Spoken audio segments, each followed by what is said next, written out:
Okay, so this morning we are entering into our second session on the subject of philosophy. These would be philosophical challenges to Christianity, particularly from the system of skepticism. This is a system which is actually over 2,000 years old. It dates back to some of the early Greek philosophers, Plato, Aristotle et al. And so these are basically members of our own intellectual community today who we need to interact with as we talk about the Christian faith. This morning, we're going to be exploring the subject of skepticism as seen through the work of great philosopher Rene Descartes. And so I hope that you'll follow along in your session guides as I may refer to them periodically throughout. Make sure to keep that handy. So, let's begin. In the formal dedication to his best-known work, the famous French philosopher Rene Descartes wrote the following, quote, "I have always considered that the question of God ought to be demonstrated by philosophical rather than theological argumentation. I have always considered that the question of God ought to be demonstrated by philosophical rather than theological argumentation." Well, Rene Descartes was an avid Catholic theist. His view of divine proofs was drawn from the scriptures. He saw Paul the Apostle's argument in the book of Romans as of paramount importance to the work of evangelism. Quote, "It seems impossible," wrote Descartes, "to persuade infidels of the reality of any religion or almost any moral virtue unless God be proved to them by natural reason." End quote. And so thus Descartes sought to divine his lofty case. Well, unfortunately, Descartes' argument was currently controversial. In particular, it caused him friction with the clergy of his day. He therefore published his meditations in France instead of Holland in order to ensure a smoother progress with the press. Later, he republished the book in the city of Amsterdam with several lengthy inclusions written by noted Christian objectors. Descartes therefore managed to become something of a nuisance to theologians, as Galileo, through his science, had earlier managed to do the same.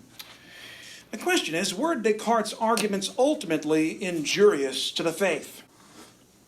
Had his approach to answering skeptics truly crossed the line? Or put another way, is the terrain of reason a dangerous ground for battle for the verity of Christian claims? Well, historically, Christian fundamentalism has regarded philosophy with a sense of suspicion, viewing it as a vestige of carnal, earthly man. The question is natural reason justifiably to be disregarded as though somehow haplessly ignorant of God's tenets and commands? Well, some time ago, I began, frankly, to suspect quite the opposite. My failures in evangelism had gradually begun to dim my hopes. I had slowly begun to wonder if I would ever be successful in seeing skeptics turn to God on the basis of Scripture alone. A short time later, I began devouring philosophy, seeking common grounds for delivering my case. What happened to me next later fueled my passion for my work, renewing my fire to see skeptics turn to faith. Here's how it happened. I just recently completed an evangelistic event, and the title of the affair had actually been aptly named Skeptic Sunday. And at the moment, I was speaking with an agnostic friend who had queried my views on a number of gospel questions. Within a few minutes, he invited me to engage with 3 of his friends around a host of related issues. And the results of that encounter were powerfully affirming that philosophy indeed has its place in the work of Christian mission. "You obviously are convinced of your own religion," one of them mused. "But how can you be certain of the truth of your beliefs? What rather seems obvious is that no one can know the reality of God or the nature of his existence. The reasons why are simple. God is featureless. No one can know his properties except by faith. Christian beliefs are therefore merely hypothetical, since they cannot be subjected to external verification." And so, as you have perhaps engaged in the work of your own evangelism, perhaps you've run into that very kind of thinking in a number of cases. Well, the young man's reasoning was, of course, immediately familiar to me. It was typical of the thinking of our modern skeptical age. Unmistakably, it was partial to the selfsame uncertainty which Rene Descartes had actually chosen to earlier engage with. He wrote, quote, "The usefulness of doubt is very great inasmuch as it delivers us from every kind of prejudice."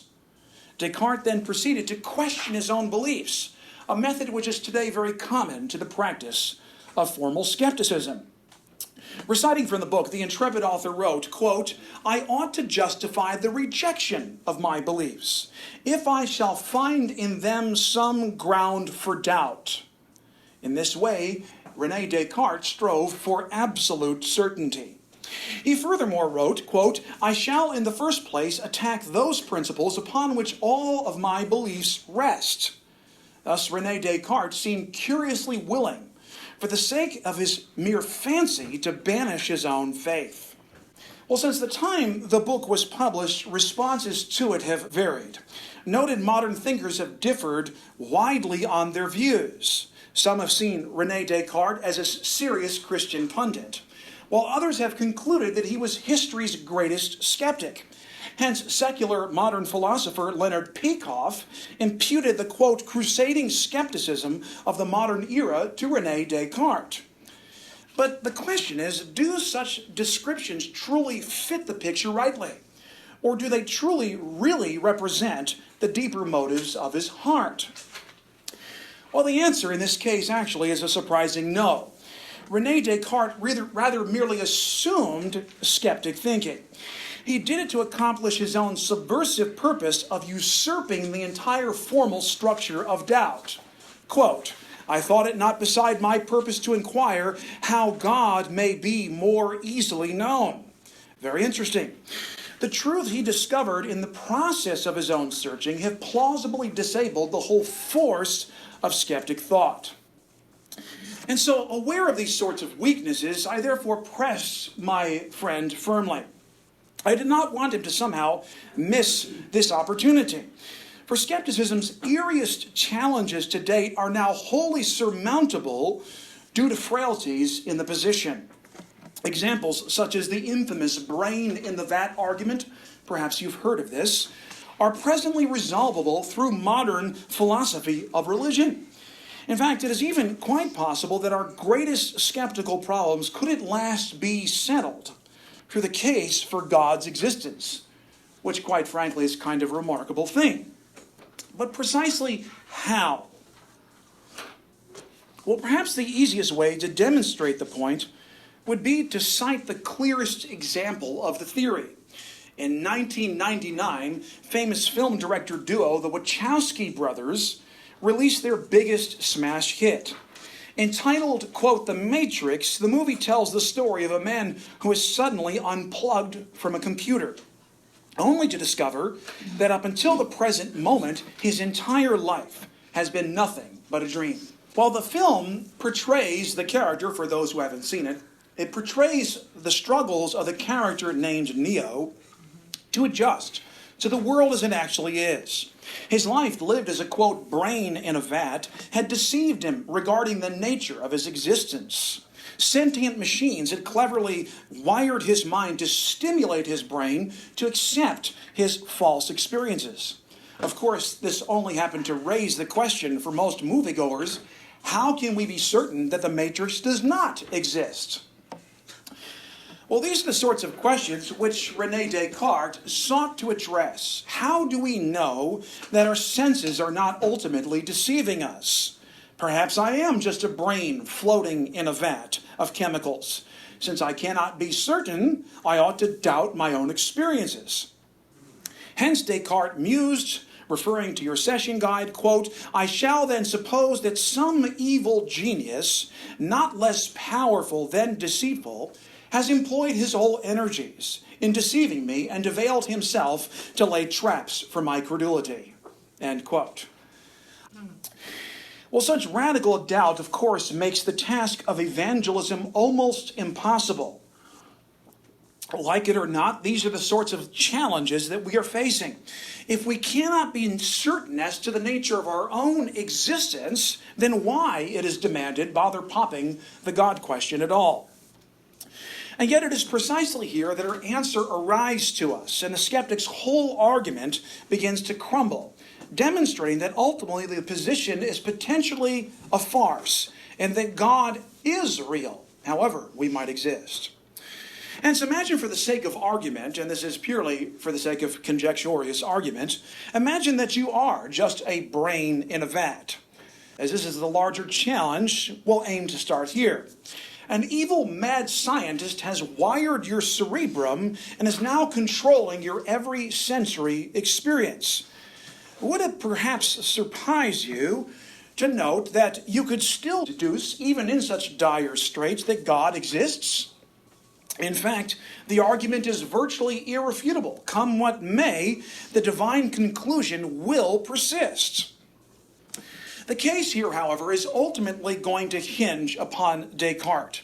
The key to the whole wind-up is connected to his view of mathematics. In the opening salvo of his book Meditations, he writes, quote, "Whether asleep or awake, 2 plus 3 equals 5.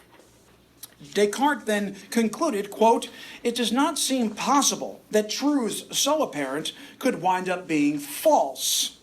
And so thus, for Rene Descartes, math is universal even if it turns out that we are only living in the matrix.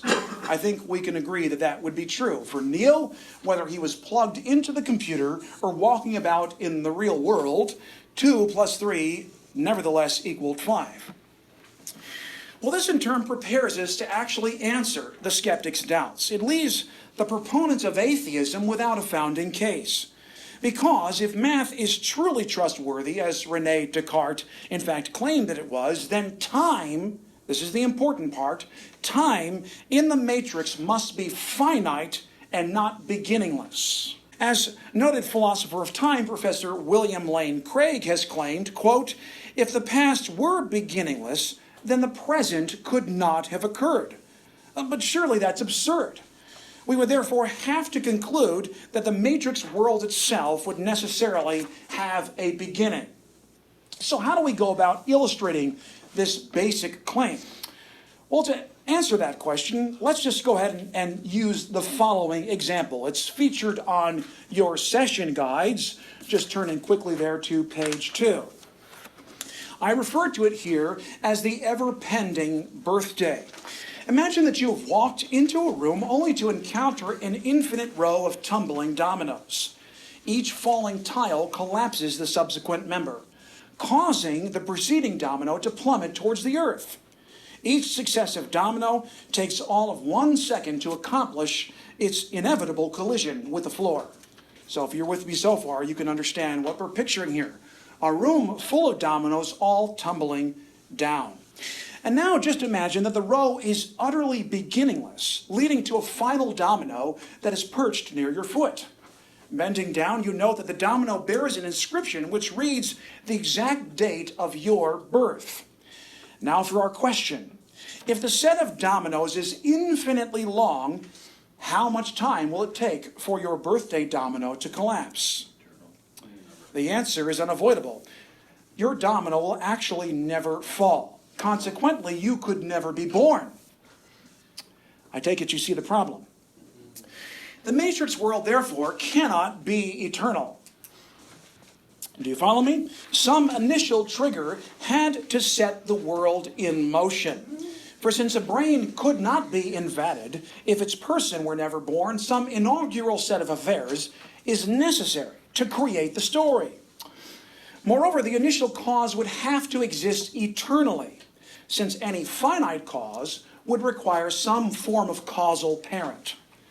Well, from this point, only one additional proof is needed to ultimately demonstrate that God is Lord of the matrix. Thus, our final query is the capstone for our case. If the cause has existed forever, then why not its effect? The only way to make the cause exist without the effect would be to endow that cause with some kind of free will. Thus, an eternal cause, and capitalize it, mind you, could freely will to create an effect that, unlike itself, is finite and limited in duration. Thus, eminent philosopher of time, Professor William Lane Craig, boldly argues that the impossibility of an infinite past cries out for God's existence.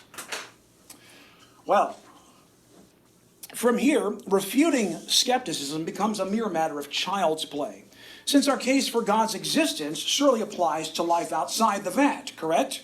Thus, even though I can't disprove the matrix per se, I could nevertheless continue to argue that God must exist.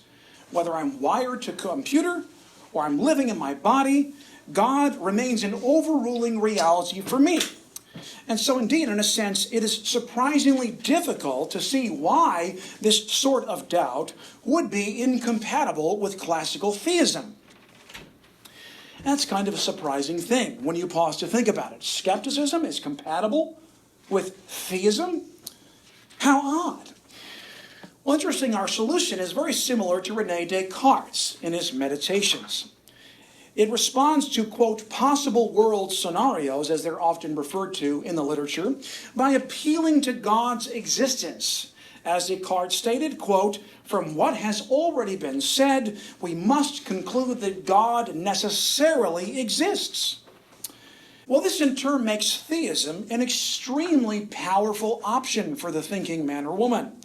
No matter the world the skeptic imagines, God would still be the cause of that world. The force of skeptic doubts are therefore effectively neutralized. Nothing seems to be gained by the theory, since God's existence remains unscathed. Well, in conclusion, just to circle back to the original context for my story here, I actually reconnected with the gentleman that I was speaking with several weeks later. And although I had used a slightly different form of argumentation, my appeal had somehow managed to win. No longer a confident skeptic, he requested for my prayers, which is fascinating, claiming that he had heard the voice of God calling him home. And after several more months, I ran into him again, and he had begun to attend church at Eaglebrook, which is right here in our cities. Praise God for the change in the man's life. Through a simple, quote, chance encounter, God broke in. And so therefore, what I'd like to do at this point is to simply open up our discussion, open up for some discussion, having concluded the point of the lecture. As we begin to look at the summary points there, I think you can see we've got some things to think and talk about. Turn there to the third page of your session guide and look to what's listed as the concluding argument. Here is what I'm laying out. And what I would like you to do in our discussion is somehow falsify my argument. Let's see how strong it is. Premise number one, at the bottom of the page. It is impossible to conceive of a world whose past is eternal. Premise two, therefore a first cause necessarily exists in every possible world. Premise three, for this reason, the first cause is universal. Therefore, premise 4, or properly speaking, the conclusion of the argument, the first cause is therefore axiomatic. The first cause is therefore axiomatic. I'd like to just refer back to the previous session's content. We talked about the three forms of argument that we could assume in order to settle any matter as firmly probative or proof-worthy. There were three basic arguments. So if you could just go ahead and turn to your first session guide, if you would, and look at the concluding comments there. So do you see that in the end of your first session guide, the last page? Somebody go ahead and read out the three optional arguments that are there for us to consider as we attempt to settle a matter as probative. You look there? They are, I'll write them on the board. Infinitism cannot possibly be right, for taken into its logical conclusion, it holds that nothing is ultimately probative. Yes, probative. Yes, it holds that nothing is ultimately probative. And of course, the reason why was talked about in the end of the previous lecture's content. Just to review that briefly, we have a contingent proposition. Let's call it proposition A, and we say that A is proven by B, B is proven by C, onwards up to proposition Z. But now we come upon a problem. How do we show that Z is probative? Infinitism argues that we must continue the regressive proofs by arguing that Z is demonstrated to be true on the basis of A prime. So rather than circling back to A and saying, well, A is just true, we're saying, no, we continue the regressive proofs because independence is to be favored when arguing that a matter is indeed probative. The problem with this form or system of thought is that if we continue this on, well, how do we prove that A prime is true? By B prime. B prime is proven by C prime. What we are essentially showing is that A, the initial contingent proposition, is eternally unprovable. It's eternally contingent. And so for this reason, we say infinitism doesn't really work because it doesn't settle anything as probative. And by the way, if this argument is sound, then all of modern science therefore depends upon certain axioms in order to demonstrate that the deliverances of modern science are to be trusted. You see that? What was the second argument? Circular reasons, actually. Okay, good. This is the argument of coherentism. Coherentism is going to hold that even if we can't continue the regressive proofs eternally, nevertheless, to prove that Z is veridical, we could just simply turn around and say, well, Z is proven by Y. Correct? So we just simply, rather than going on and saying A prime is the proof of Z, we're saying, well, no, Y is the proof of Z.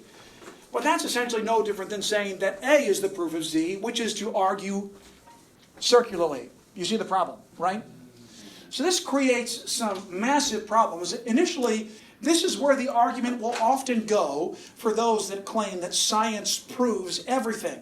Well, if we can't show that Z is veridical on the basis of an infinite regress of proofs, we can nevertheless take the proof and toss it like a basketball back to some previous member of the set. So what was the third alternative that we explored? And this was the last one I claimed was the best option. Foundationalism. Good. So, what does foundationalism hold? Foundationalism essentially argues that Z is true because Z is the proof. In other words, it is a self-referential form of proof. Now, some people would say, well, that doesn't prove anything. It's self-referential. But it does if the proof in question is axiomatic. What is an axiom? Well, let me give you a brief example. A plus B is equal to B plus A. Correct? Is there any rational way to really fault that kind of reasoning? So if we can show that something is necessarily true and cannot be reasonably doubted, then we call that thing, as we have noted, axiomatic, right? So if a mad scientist comes along and takes your brain, disposes of the body, so just basically dispenses of all the post-cranial material of your body, and takes your brain and implants it into a vat of chemicals, well, in that case, we have to say that that world has a past too, and that the past in that world must be finite and not beginningless. It can't be eternal in the past. Some initial first cause had to set that world in motion. So, if this first cause must exist in every possible world, then God's existence is axiomatic. It is as demonstrably provable as A plus B is equal to B plus A. And so therefore we can go ahead and say, well, God is real and God is the proof. The concept of God is the proof. Does that make sense?